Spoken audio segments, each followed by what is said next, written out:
Welcome to a special holiday episode of The Feminist Romantic. I'm your host, Cara McKinnon. On this episode, I'll be discussing seasonal romances, specifically ones set during the late fall and early winter holidays. I'll admit to having a big weakness for holiday romances. I love them even when they're bad. I'm even writing one. I'm writing a short story for a planned holiday anthology that's coming out next holiday season. It's going to be one of a series of linked stories, all set at the same resort in the same company. Different characters, but there's some interaction between characters. So that's exciting. That's coming next year. And like our anthology, most holiday romance stories are anthologies of short stories set around Christmas. But when I set out to do this podcast, not just this episode, but this podcast, I want to be as inclusive as I can possibly be of all different types of stories and faiths and ethnicities and cultures. So it was important to me to include other holiday traditions than just Christmas. So I started to search for other romances set around holidays that aren't Christmas. It was relatively easy to find Hanukkah-themed stories. I found about half a dozen of those, although that's still way, way fewer than the available options for Christmas. It was nearly impossible to find anything else.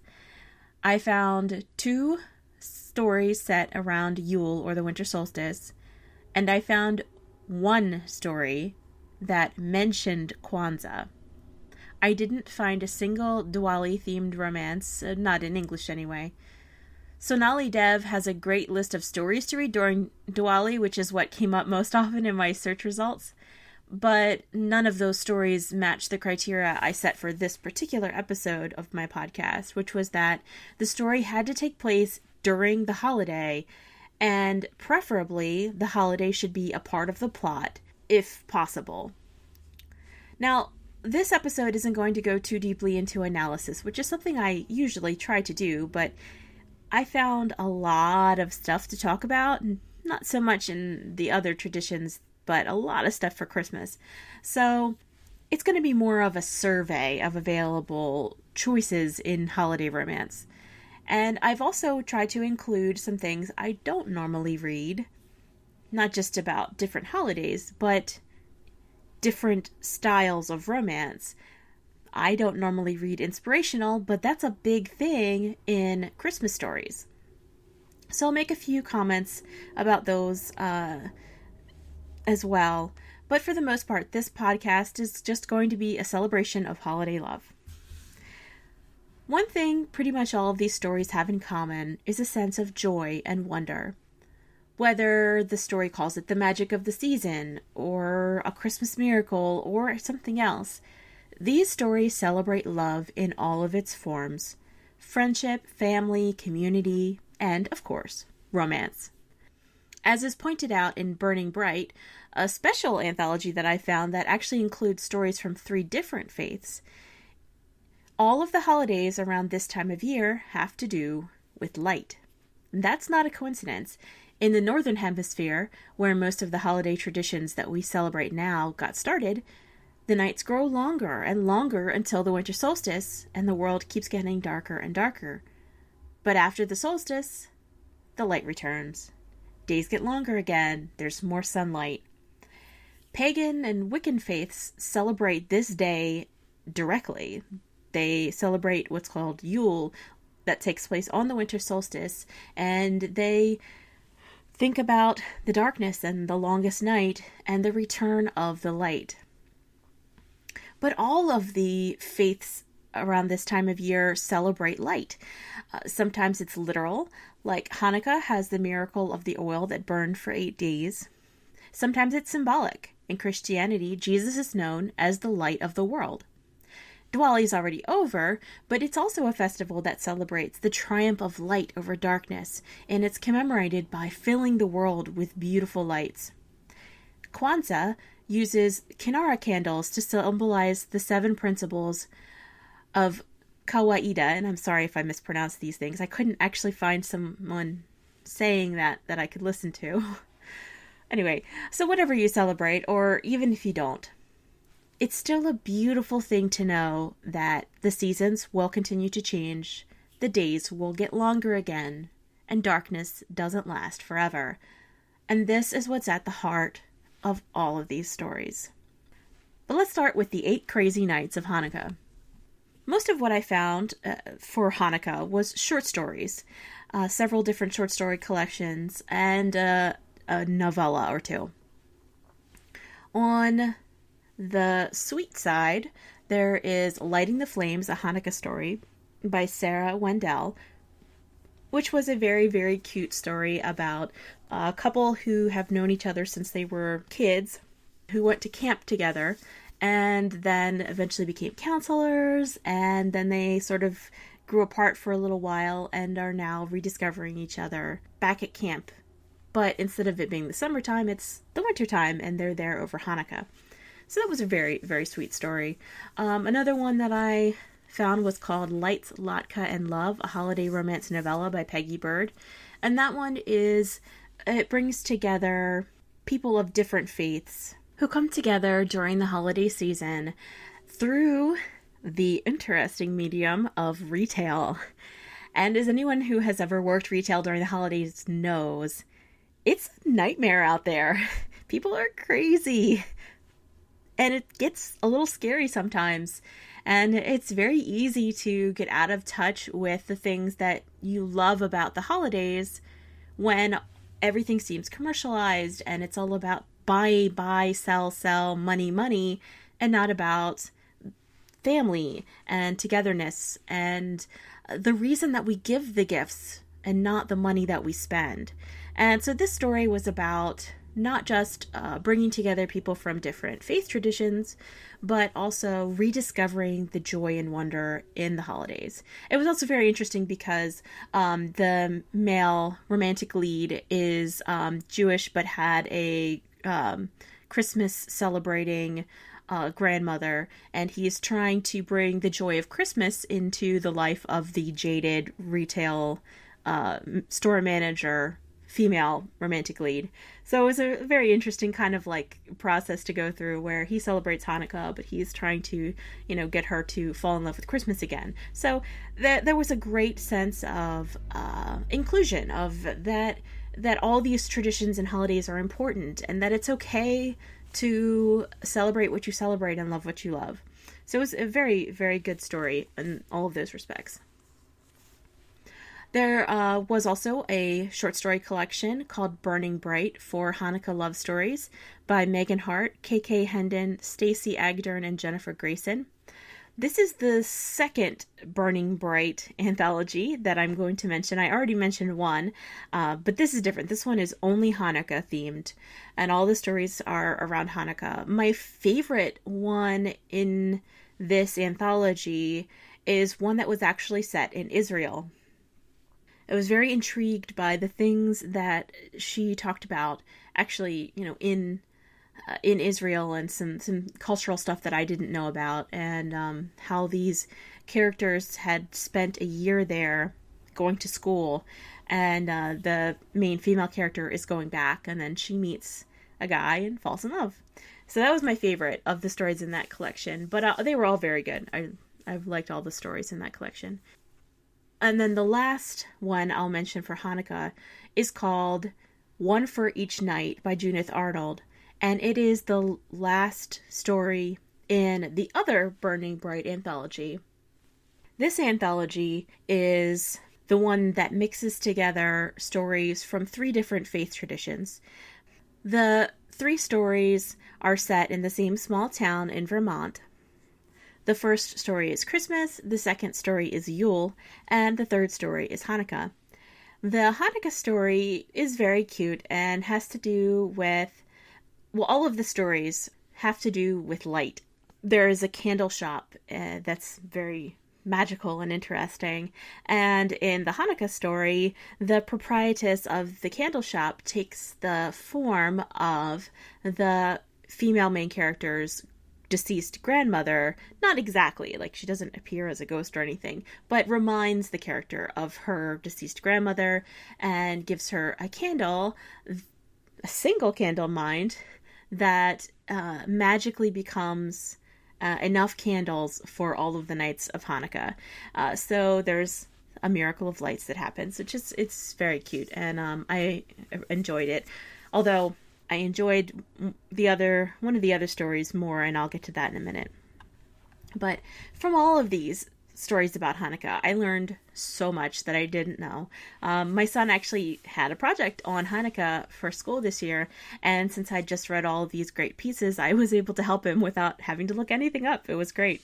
And the one thing that I discovered that I'd never heard of before was, and I'm going to mispronounce this, and I'm so sorry, it's called sufganiot. It's a fried filled donut, like a Berliner, basically a jelly donut. And it ties in with the tradition of frying things in oil to celebrate the oil that lasted for 8 days. Yeah, it definitely looks like something I could get behind. I mean, I already love latkes, so just knowing that there's also donuts for Hanukkah is like, wow, that's pretty awesome. Traditional I can totally get behind. Moving on to the next holiday, which I only have 2 stories for, sadly, is Yule, or the winter solstice. I'll do the non-religious one first, which I kept in here because I only had 2 stories, but it's really more of a paranormal romance that uses mythology. It's called Frozen by Mel Jean Brooke, and no, nothing like the Disney movie.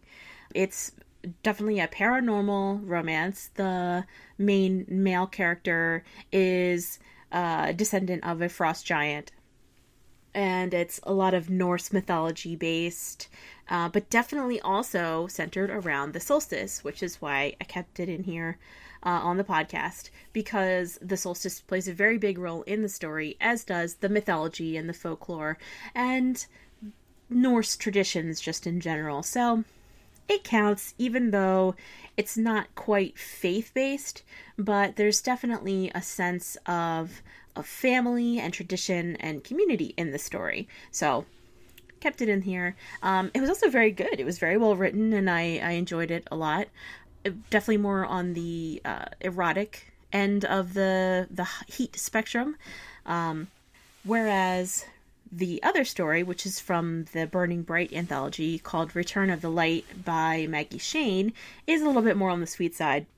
The main character of Return of the Light is a Wiccan high priestess who falls from the heights of her, not so much her faith, as she discovers as the story goes on, but certainly the public heights of her faith. She's a big name. She's makes a lot of money, has a big apartment, all of her ritual tools are expensive, and, reproductions of like archaeological finds and things. And she loses everything and ends up having to go home again to the small town in Vermont where all the stories in this anthology are set, and falls back in love with the guy that she was in love with when she was a teenager, and has to go through a trial of faith, digging back into herself and going through darkness before finding light and love again.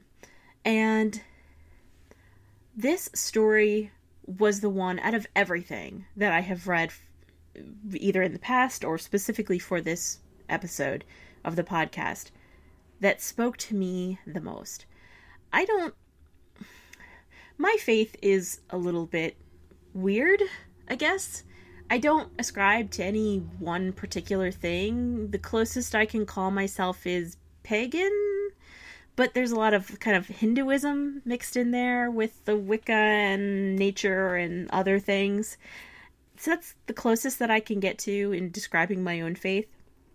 But this story and the main character in it is someone that she just felt like me. And her experiences felt like mine to the point where I was actually kind of triggered for some bad memories when she goes through persecution by bigots in the small town. And it felt very much like things that have happened to me in the past because of my faith. So the fact that she goes through it, she gets through it, she comes out on the other side and is vindicated in the eyes of the town. And she gets the guy and figures out what's really important in life, love, and magic is very affirming for me and for my faith. And I posted about it on my personal Facebook when I finished reading this story, and I had some great responses from friends and family who, encouraged me to keep walking my path and to not be silent about it. Because of all the different religions that are out there, Wicca and witches are pretty harshly pushed down by Christianity. I mean, other ones as well, but especially right now, we're very much against, I say we, the Western culture has it in pretty badly for people who are Muslim, which really sucks because Muslim people are amazing. So what? But anyway, traditionally speaking, over hundreds of years of the Christian church's history, they haven't been kind to witches. And they're still not kind to witches. I've been told that I'm a devil worshiper, that I consort with demons, etc., etc., and that all came up in this book. So for me, reading this story was like a revelation, because I've never read a holiday romance that felt like it was my story until now. And I wish there were more of them, and I will probably be writing at least one, maybe more of them, and putting them out there into the world. So look for those. Probably not anytime soon because my slate is very full, but sometime in the future. The last non-Christmas holiday that I have here is Kwanzaa, and I couldn't find anything really. It was luck that I stumbled on this one, and it's technically a Christmas story, but it does include a Kwanzaa celebration in it, and beggars can't be choosers, so I kept it. It's called A Mistletoe Affair. It's the Winter Sage Weddings, Book 3, by Farah Rochon. I did try really hard to find more Kwanzaa stories, and I'm not personally Black, so I can't speak with any authority for anyone in this community, but from the research I've done, it seems to be that most people celebrate Kwanzaa in addition to Christmas, and if I'm wrong on that, please let me know. But that's what I've seemed to find in my research, so that may explain why there are so few stories published about Kwanzaa that aren't, a children's book about Kwanzaa, but that's just a romance that happens to be set around Kwanzaa. That may be the reason, but it is here, at least this one story that has Kwanzaa in it. If you know about other ones, please let me know, because I'm very interested in reading more about it. The little bit that was in this story sounded really cool. So if you are looking for one, there is this one. Again, it's The Mistletoe Affair by Farah Rochon. And I did not read the other two books in this series just because of time, but they're on my reading list now to figure out, because this is book 3, which I usually hate. I hate coming into a series at the end, but again, time. Very interested in seeing the rest of this series and finding out more about Kwanzaa if I can. Other than this, though, I don't have anything else. I struck out on Diwali, and I may have missed other winter holidays. I know I just mentioned Islam a little bit ago, and I did look for a winter holiday for the Muslim faith, and I only found one that's called Maulid, but it seems to be a somewhat controversial thing because some people look at it as an attempt to imitate Christmas, and so I'm not sure on that. Again, this is not my faith, so I don't want to push myself into an area. So if you are a Muslim and would like to talk to me about Maulid or anything else that I'm missing at this time of year, please let me know. I would love to do more research and find out more about that. But yeah, I think that's pretty much it for the major world faiths for the winter. And yes, I do know about Krampus, and no, I'm not reading any Krampus stories. Thank you. So, but if you have anything to add, let me know. I'll mention it on the next podcast and add it to the blog post that accompanies this episode. But for now, let's move on to the biggest chunk of holiday romances, at least in the English-speaking world, which is Christmas. Now, this is in no way an exhaustive list of Christmas romances. Not even close. These are just ones that I've personally read over the years. I have tried to include examples of different types of books and even a few movies. But the most common example of holiday romances are short story anthologies. Sometimes the anthology stories are linked, like using the same setting or overlapping characters. Sometimes they're just set in the same time period. But sometimes it's just that they're Christmas. So there's some contemporary, there's some historical. Historical could mean anything from Regency to medieval. Another big thing for Christmas stories is that they're often ways for authors who write series to tell a story of a minor character who isn't ever going to have enough story for a full novel, but has enough story for, a little short piece, either they're a novella or a short story. It's a little extra piece of fun for fans of the series to find out what happened to, hey, that person that showed up in that book and that you loved and stole the scene, but, wasn't a main character.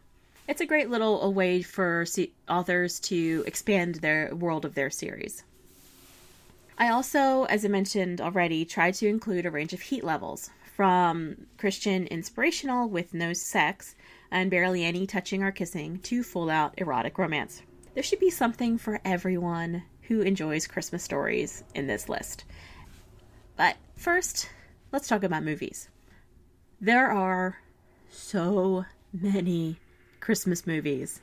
And if you turn on any streaming service right now, you can go and get a curated list of holiday romance movies and television shows. And really, a lot of them aren't good. But I already mentioned that I have a weakness. So, I watched them all anyway. I'm not going to mention them all. Really, just go pick one. If you can find one that has an actor or actress you recognize, stick with that. Because sometimes the unknowns are just really, really bad. But, they have a sincere love of the holiday season, and they're really willing to just go for it. So, to me, that saves them. But I'm going to mention a couple specifically that I liked. The first one is probably my favorite Christmas movie, and it is, to me, the definitive Christmas rom-com. And it's While You Were Sleeping. This is different to me than a holiday romance specifically because it's more like a rom-com that's set at Christmas than a Christmas romance. So this one's definitely a romance first and a Christmas story second. The holiday is definitely there. It's a big part of everything that happens. But we don't get a lot of holiday magic. Santa and or Santa's children are not characters, which is a big thing in a lot of other holiday romances. It's a contemporary romantic comedy that takes place during the Christmas season. In that respect, I think it serves the romance better than many of the others that you could go and watch right now on Netflix or Hulu or Amazon or anywhere else that you choose. Hallmark Channel, all day, all night, right now. So those are, and they're all great. They're all fine. But oftentimes, the reason for the romance is so tied into the holiday that you can't separate them. Whereas with While You Were Sleeping, yeah, it takes place during Christmas, but I feel like you could watch that all year round and it wouldn't be that big of a deal. So that's why probably it's my favorite. Also, I just love Sandra Bullock and Bill Pullman. They're so cute. Next up is a somewhat problematic choice, but you can't do a podcast on holiday romances and include movies without talking about it, and that is Love Actually. When I first saw Love Actually, I kind of liked it, but I think what I was liking about it is what I still like about it, which is the performances. Specifically Emma Thompson, who blows me away every time I watch it. And the humor, which is, it's fun. There's a lot of funny stuff that happens in the movie, and there's a lot of cuteness to it. But once you step back away from that first reaction, a lot of the love stories are kind of messed up. The only love in it that I think really shines and feels true is the love of family. For example, Emma Thompson's character and her kids, they drive her nuts, but they're her reason to keep going. When everything else around her is falling to pieces, she puts her smile on for her kids. That sort of love is definitely there. And then there's Laura Linney's character, who gives up on sex and a possible romantic connection for love of her brother. So in those instances, I see love. In some of the other ones, it's kind of out there and questionable. So, yeah, it's problematic. And smarter people than I have deconstructed this film and talked about what's wrong with it. So I'm not going to go further into detail. But, I'm still a sucker for holiday romance. And I do love the performances. So I'll still watch this movie. And if you're, if you love Love Actually, great. It's okay to love things that are problematic, by the way. Like, I have my blog about Outlander called Outlander Spoilers, and I've had a couple people say that they were unhappy because I've been really hard on the show this season, on season 3, because they made what I feel are mistakes, and they got away from the magic of the source material, with a few minor exceptions. And yet, at the same time, I still love the show. So I think it's okay to be critical of the things that you love. And in some ways, it's even more important that you be critical of the things that you love, especially when they're doing things that are problematic, whether it's misogyny or, upholding rape culture or whatever that is. It's important to be critical and not let them get away with that sort of thing, even if you love what they're doing in general. So, anyway, Love Actually, problematic, but still, I kind of like it. Yeah. The last one I'm going to mention specifically of movies is called Christmas in the Clouds, and I just discovered this movie while I was prepping for this episode of the podcast. It's certainly not the best movie ever, but it's very sweet. It's well acted, and it's notable because the cast is predominantly Native American, and it was filmed on location at the Sundance Resort. So it's definitely worth a watch. I enjoyed the antics and the fun of it, and I particularly enjoyed one scene where it was just very beautiful in the snow, and they were playing the song Warrior by the group Walela, and I love that song. And actually, Rita Coolidge, who's a member of Walela, has a brief cameo role in the film. She plays the mother of the female romantic lead. It's definitely worth a watch. It's available on Amazon Prime. I think that's where I watched it. So if you're a Prime member, you can stream it for free. And it was very good, so you should check it out. But that's it for movies. Moving into books. The one that I read every year, no matter what, is Holly by Judy Devereaux. Weirdly, despite the name being Holly, the story takes place almost entirely in the summer.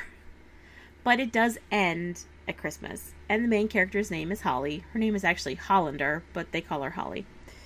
The book ties into several of Judy's other series, but can be read on its own. In fact, I read it on its own before I knew it was part of a bigger series world. It's a good read. I really, really love the relationship between Nick and Holly, and that's one of the reasons I reread it every year. Another one that I like is called An Affair Before Christmas. It's a historical by Eloisa James. It's the second book in her Desperate Duchesses series. So like all of the books in the Desperate Duchesses series, there's a lot of interweaving of storylines from other characters who are going to later get their own stories or who have already had a story. But the main characters in this book, the big events of their life, or their romantic life, I should say, happen during the Christmas holidays. They got engaged, and the book ends during a house party at Christmas. After several years have passed, and they're coming back together and falling back in love with each other. Another one is What Happens at Christmas by Victoria Alexander, another historical romance, the first book in the Millworth Manor series. It's set during a house party at Christmas, and this one has some scheming and mistaken identities and a lot of just fun, good fun and humor. Then we have A Fool's Gold Christmas by Susan Mallory. It is in her Fool's Gold series, and it's about people who have kind of lost their way, lost their dreams, and finding them again. And it also has the brother's best friend scenario, which I have a weakness for. I don't know why, but I have a super weakness for the brother's best friend trope. So if you like that just as well as I do, then this is the story for you. After that, I have Ice by Linda Howard. This is the only romantic suspense story that I have on my list. I'm sure there's lots more, but this is the one that I happen to have read. And it's Linda Howard, and, you know, she writes great romances and great romantic suspense, and this one happens to be set during the winter holidays, so. I could name a million books by this next author, because she has made the Christmas novel into basically her own niche. But really, you go out there and you type Debbie Maycomer into any search engine and you're going to come back with Christmas. So she writes sweet with a little bit of sex in them, usually off the page sex, but sex does happen in her books. But she writes sweet, and if that's your thing, sweet contemporary romance, then she's got lots of options. Go forth and read. Finally, I come to my inspirational section with Grace Livingston Hill. Believe it or not, after what I just described about my faith earlier in the podcast, I was raised in a fairly strict fundamentalist Christian home, and Grace Livingston Hill was the first romance author I ever read. But it always felt like something was missing from her stories, at least for me, something I wanted that I wasn't getting in her stories. And then I discovered Harlequin romances and historical romance in general, and realized that what was missing for me was passion and sex. I like sex in my romance. What can I say? But even without sex, Grace Livingston Hill is a great storyteller. And she has several different Christmas-themed pieces, mostly short stories, but the two novels are Astra and The Substitute Guest. Of those, I like The Substitute Guest the best. There's just something about this story that continues to intrigue me, even though I'm a little side-eye on the more religious overtones in the book. I still really like the relationship between the two main characters, and I like the premise of the guy that gets stranded on a mission of mercy and falls in love. Not so much, I mean, he does fall in love with the girl, but he also falls for a way of life, for this family who, yes, faith is a very important part of their lives, but it's the sense of the close-knit love among the whole family that really brings their substitute guest in, and it shows him what it means to be a part of a family, for real. And it shows her, the daughter of that family, what it's like to be with someone who is genuine and real, instead of the person that she's currently, dating, who is more interested in parties and his career. in all of that respect, I still really love this book, even though I don't share the same faith as the characters or the author. All right, and that is it for novels, but I still have a long way to go. Next up is novellas. I looked at novellas that were standalone and a couple that were tied to a series. And again, this is not an exhaustive list, even of things that I've read, but representative of the genre. In standalone romances, I have a tiny little paperback edition of Home for Christmas by Nora Roberts, which basically is a short story. I think it pushes a little bit over into novella length, but it's a cute little contemporary romance, as most of hers are. It's a coming home story as well as a holiday story, and finding love in the place that you thought you'd never go back to again. Home for Christmas, it's very good in it. If you can find it, you should definitely read it. Another series of standalones, now these were put together in an anthology, but they are all novellas, is called Christmas Roses. It's 3 historical novellas by Susan King, Mary Jo Putney, and Patricia Rice. And you'll see those names come up again in my list a couple times because they're some of my favorite historical authors.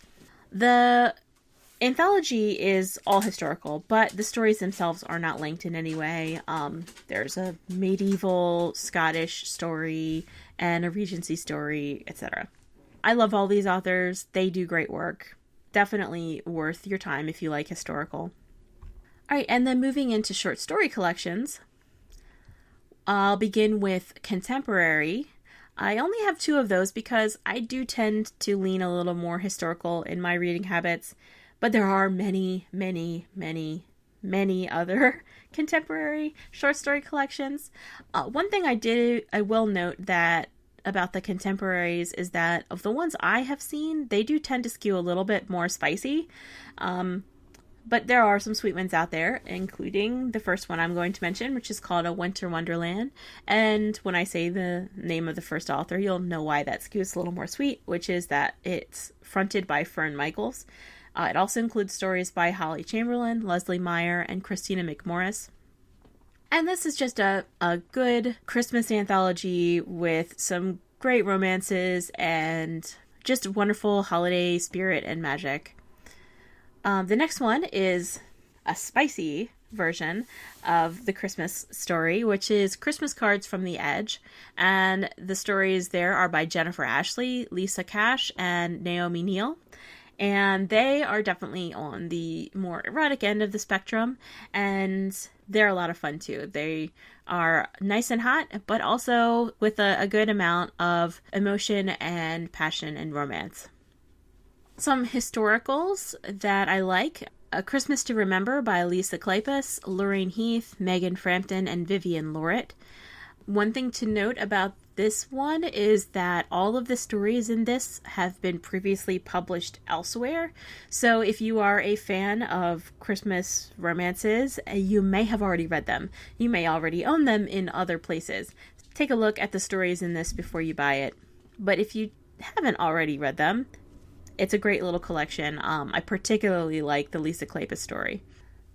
Another historical anthology is Mischief and Mistletoe by Mary Jo Putney, Joanna Bourne, Patricia Rice, Jo Beverly, Nicola Cormick, Cara Elliott, and Susan King. And you'll hear all of those names plus one listed again in a minute. This is a historical Christmas romance anthology set in various time periods. And the theme of mischief is the one thing that brings all of these stories together, because there's always a sense of play and fun and sometimes a little naughtiness in those stories.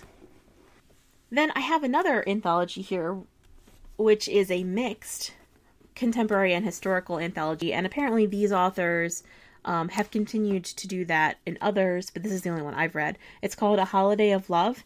Judy Devereux, Judith McNaught, and Jill Barnett.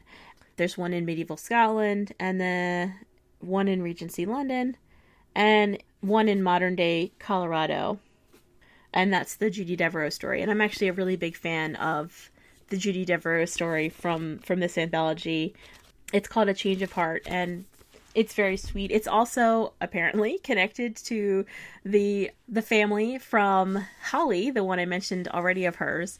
She has a very big, sprawling family epic, the Montgomery Taggarts.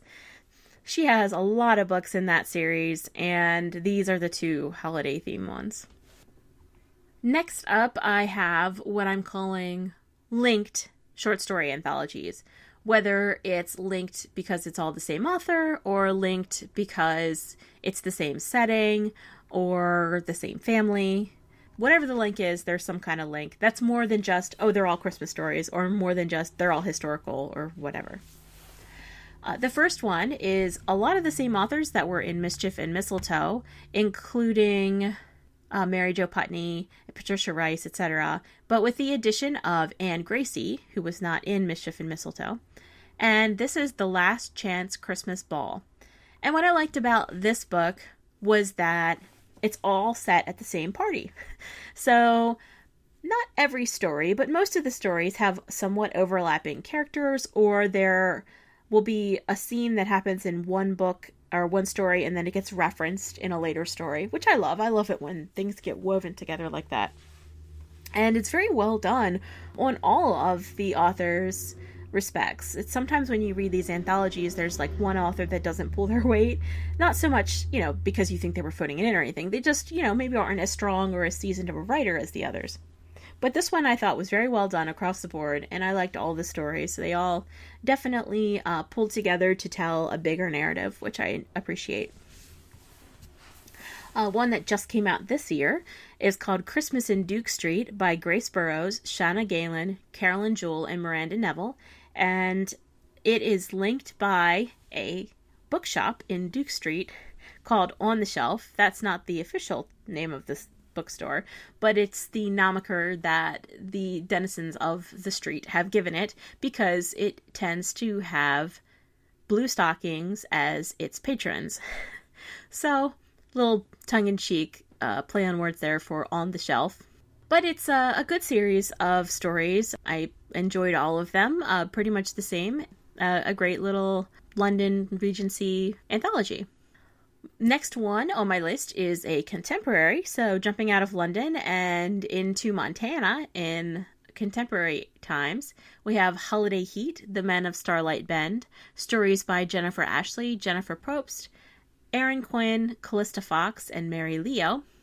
My favorite is the one by Jennifer Ashley, of course, because she's one of my favorite authors. This particular story goes in tandem with her Ride Hard series. The books are the names of the men. It's like Adam, Tyler, etc. So if you've read those, the main character of this is their cousin. But otherwise, doesn't really have anything to do with that series at all. You can certainly read it separately. But these are nice. These are a little bit spicier, as you can guess, the title being Holiday Heat. There's definitely sex in these stories and contemporary setting, which is always fun to jump away from historical for a while. Then I have the one story from the Burning Bright anthology that was set at Christmas, and this one is Starlight, Starbright by Anne Stewart. It also includes the candle shop that the other two stories also have, that's in this small town in Vermont. The difference is in this story, the proprietress is Mrs. Claus. It's a cute story. It's a shorter piece. The longest one in that anthology is The Return of the Light by Maggie Shane. But this was well done and very cute, and a great little piece to start the anthology with. Next I have A Lady Most Willing. Now, this one doesn't actually mention a holiday, but I feel like it counts because it's set in December during a snowstorm in Scotland. The stories are written by Connie Brockway, Eloisa James, and Julia Quinn, and they are what they're calling a 3-part novel. So it's each of the authors wrote a different part of this bigger overarching story. It's definitely linked, but it's a little bit different than even The Last Chance Christmas Ball because there is a lot of overlap between everybody's stories. They definitely had to collaborate more heavily on this than even they would have for The Last Chance Christmas Ball. I mean, it's different authors, but all really good authors. Julia Quinn and Eloise James and Connie Brockway are way up there in my list of favorite romance authors. This next one is a little different than anything else. It's called The Delaney Christmas Carol, and I haven't actually read the Delaney series, although I've heard good things about it, but I have read this one, and what makes this one different is that it's set during different time periods of the Delaney family. The first one is Christmas Past, and it's the story of basically the Delaneys setting up their ranch in America after coming from Ireland, and how all of the rest of the series kind of started. So that's cool. And then you have Christmas Present, which is set in contemporary times from when it was published. And then you have Christmas Future. The same family, the same setting, it's all set around their ranch, but 3 completely different time periods, including speculations on the future. And the authors for this are Iris Johansen, Fayreen Preston, and Kay Hooper. It was really very well done. I enjoyed all the stories, especially the Christmas Future story. I thought that one was really interesting. And then finally, the last linked short story I have here is Christmas Revels by Mary Jo Putney. And the same caveat that I put on Christmas to Remember applies here too. But if you like Mary Jo Putney and you don't necessarily want to go tracking down her holiday stories all over different anthologies, this one puts them all together. So that's why I mentioned them, because she is definitely one of the bigger names in historical romance, and she likes her Christmas stories. So she put them all together into this book called Christmas Revels. So if you haven't checked that out and you like Mary Jo Putney, you should. And that brings me to the end of my list. And oh my gosh, I went for an hour. This was supposed to be a half-hour podcast, but you can see I just had a lot to talk about, and I just had a really long list of books. And I could have included more. There were ones that I cut. But I feel like this covers a lot of bases. And really, not all of these are perfect. There are problems. Again, some of them, especially with the anthologies, 1 or 2 of the stories might be weaker than others. But in general, I enjoyed all of them. And I hope you will too. What are some of your favorite holiday romances? Get in touch and let me know. You can email me at thefeministromantic@gmail.com or leave a comment on this episode's blog post at thefeministromantic.com. I'm going to take an extra week off for the holidays, so instead of coming back in 2 weeks, I'll be back in 3. My next episode will air January 10th, and it will be an examination of the enemies to lovers trope.